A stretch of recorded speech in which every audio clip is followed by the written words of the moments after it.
ए जी का हो सुन तानी बोला अरे ये सेटअप थोड़ा दागी कैसे लागल बा हो हैं? दागी कहाँ रे अरे देखा तनी पिछवा तो के ढेर दिखात हो देखात ना बा जौन देखा दे तौने बतावत है ठीक है अरे पागल क्यों लगा देले होई मजाक के मारे सुना बोला तो हक का शाम सैया तारा घर वाली के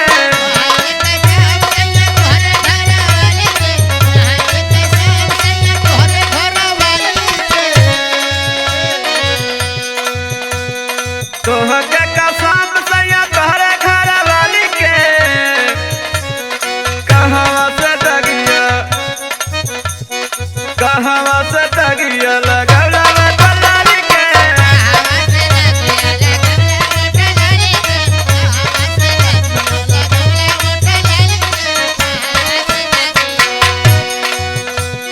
तो हक का शाम सैया तारा घर वाली के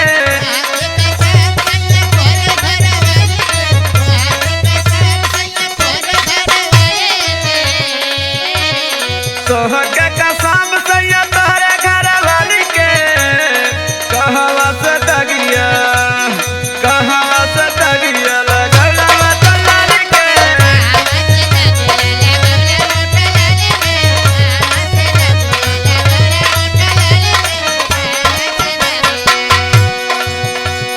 देखला में सैया नहीं ऐसन बुझाला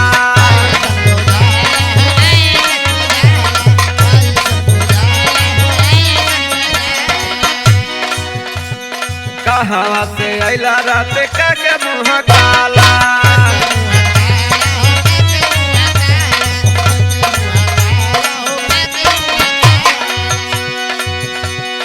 देखला में सैया नहीं ऐसन बुझाला कहां से अइला रात के मुँह काला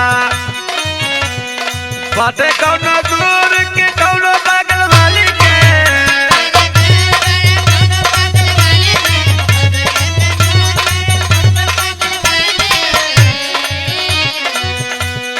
कहां से दगिया बतावा कहाँ डाली है कहां से दगिया लगला कलाली के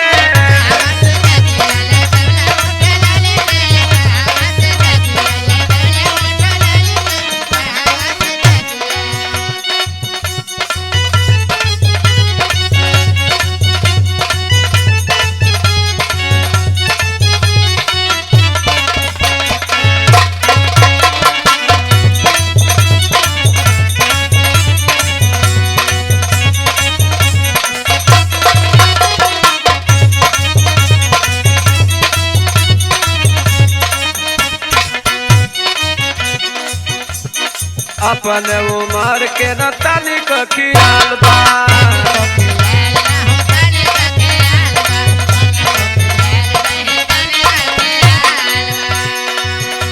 जवानी के छोड़ई बुढ़ावती के हाल बा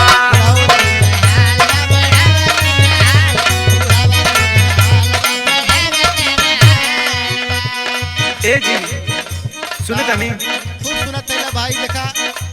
अखिलेश कटवा गाजी जो नकारा बजल कर मेहरारू भाई लगा देले मजाक के मारे अच्छा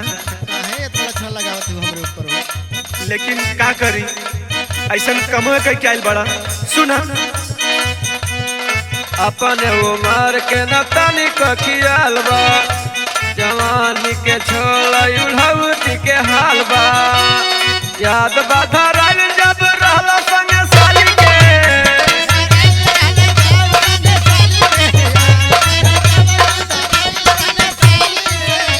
याद बा कि ना याद बा हां जब पिटाल रहली दिन अच्छा याद है मने की याद बा धरल जब रहला संग साली के कहवा से दगिया लगला कलाली के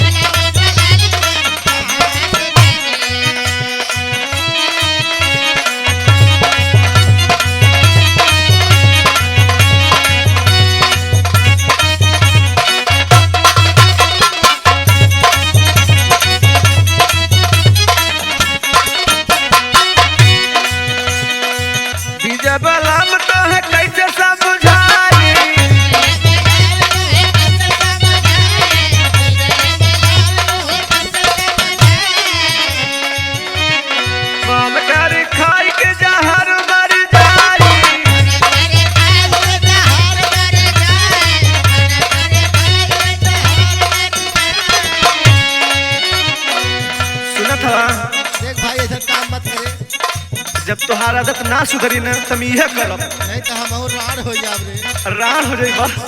आही रे दादा बीज बलम तो है कैसे समझाई मन कर जार खाके मर जाई हाँ अब ही खजला माल 16 साल वाली के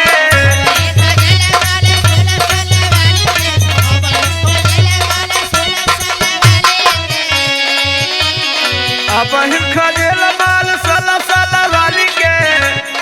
कहवा से टगिया लगल बदलारी के